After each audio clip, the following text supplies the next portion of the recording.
Also, we reached an agreement in terms of the existing frameworks that we have.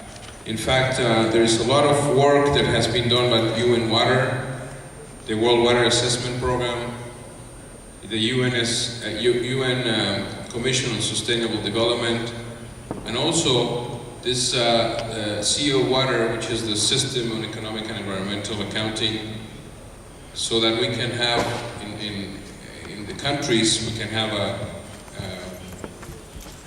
a systematized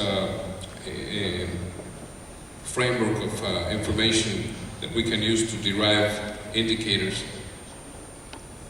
CO Water offers a coherent and valuable framework to support national data collection, and it's an important part of the way forward. So it's a framework that will let us know where the data gaps are. And I can tell you that we've been using this framework in Mexico for almost 2 years already, and we think that it's something that the rest of the countries should also try to embrace, even though in the session we were not able to reach a consensus in terms of, as a group, embrace this project. I think it was very good that at the World Water Forum, for the first time, I think, we had the UN Statistics Division present, and so we were able to bridge the divides between the water sector, the water people, the water world, and the economic world, the people, the economists, the people, statisticians, people that usually do not attend these types of conference. So we need to continue working, because maybe the time was too short to reach an agreement. So we need to continue this dialogue to be able to actually bridge the divide. Finally, I would like to say that data collection and application must be evaluated must be elevated on the agenda at the next World Water Forum, as we said at the beginning. It shouldn't be topic number 6, it should be topic number 1, because if we don't have data, we don't have any foundation to design good policies. As I said, there's a need of leadership to overcome the barriers that we have identified, and we should establish an ongoing process to bring together hydrologists, economists, social scientists, accountants, statisticians, to strengthen coordination and cooperation between the institutions, building on existing processes. And at the session, we made a commitment to start, or to continue from now till the next World Water Forum, to continue working together in order to prepare the topic for the 6th World Water Forum. Thank you very much.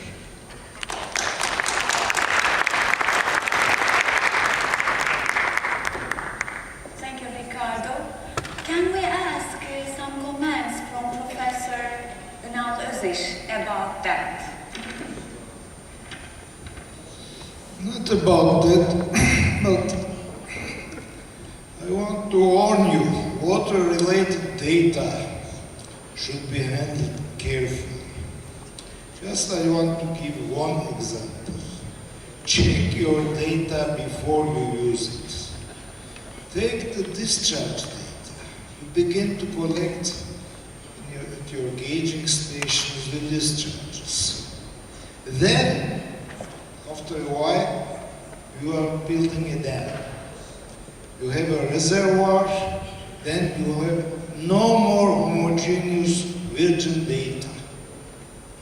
And with disregarding such interruptions, such interventions, then at the end you came up with different errors.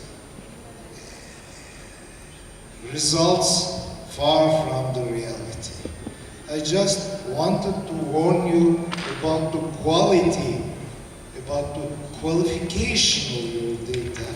Please, in any case, you have always like or not always, but mostly a time series, a set of figures, statistics, but to how dependable they are and to what extent they reflect the reality, the nature.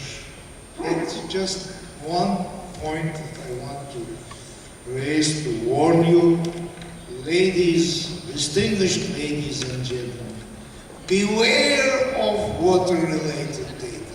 Thank you.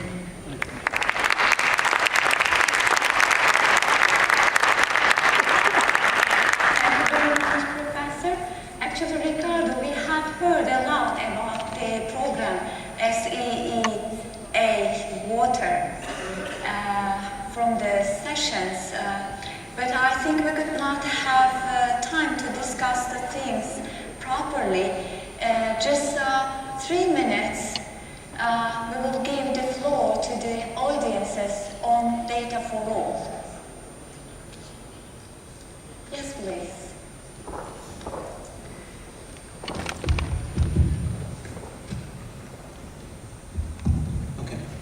Okay, I'm Michael Varden from the United Nations Statistics Division, so I'm one of the people here for the first time making the bridge into the water sector. One of the things I think that came out in the session is this good governance and institutional arrangements and legal frameworks. And we were looking at other sectors and how that works. We have the Joint Monitoring Program, which works like clockwork. Sure, it has some problems, but it produces data. There's a framework. It's working in countries. It's working at the international level. We then also have hydrological data, which is working. It's going, but there are some problems with the declining networks, but they're solvable with goodwill and other things. We also have an economic system. We have the system of national accounts, produces like clockwork data on the economy year after year. They're operating in separate parts. They're not joined together. We need to bring them together, and the institutional frameworks and processes at the moment aren't allowing that. And what was very clear at the session is there was no mechanism or way forward. We couldn't even agree to call them recommendations, as was called by the session organisers. We had to call them conclusions, because the whole sector has operated on soft coordination and management. There is no requirements to do these things in a regular, systematised way. It was put to be, it's a gentleman's agreement that we do it, we provide it on a voluntary basis, so you wind up with data having to be begged from people to try to stitch it together. I think that's not the way it should be. It can't be that. As we have heard, it's called the data treasure chest. We kept referring back to this. There's not one treasure chest. There's about 50 treasure chests, and most of them are half empty, and as we have heard, we don't believe a lot of the data which is in them.